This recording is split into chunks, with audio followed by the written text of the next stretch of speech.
পৃথিবীতে বাবার বাড়ি বলেন, নানার বাড়ি বলেন, দাদার বাড়ি বলেন, যেখানেই বলেন কি না নিত্য গেলে ঝাড়ুর বাড়ি হবে, এটাই স্বাভাবিক। শখের হাঁড়ি 2 দিনের জন্যই হয়।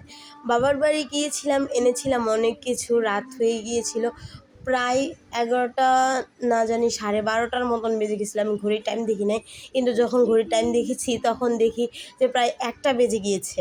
তো আমি এখানে নিয়ে এসেছিলাম অনেক কিছু, অনেক পদের তরকারি এনেছিলাম কাঁঠালটা মূলত আমার নানু বাসার থেকে এনেছিলাম। তারপরে এনেছিলাম ডাঁটা দিয়ে মাছের তরকারি, এনেছিলাম বট ভুনা, তারপরে এনেছিলাম আমার বড় বোন খেতে চেয়েছিল গরুর গোশের সাদা রেজালা যেটাকে বলা হয় সেটা।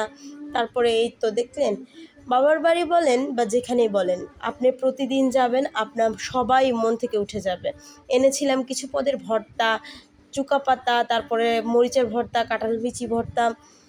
একটা কথা কি জানেন, আপনি যেখানে অল্প যাবেন সেখানেই মনে করেন আপনার গুরুত্ব বেশি থাকবে, যেখানে বেশি যাবেন সেখানে আপনার দায়িত্ব এবং কর্তব্যটা কমে যাবে। তো যাই হোক, নিজেকে সস্তা বানাবেন না। আমি এনেছিলাম আরও গরুর তেল এনেছিলাম, তারপরে এনেছিলাম অনেক কিছুই, তারপরে আমি বসিয়ে দিয়েছিলাম শুধু ভাত। তো সবাই ভালো থাকবেন, আল্লাহ হাফিজ, বাই বাই।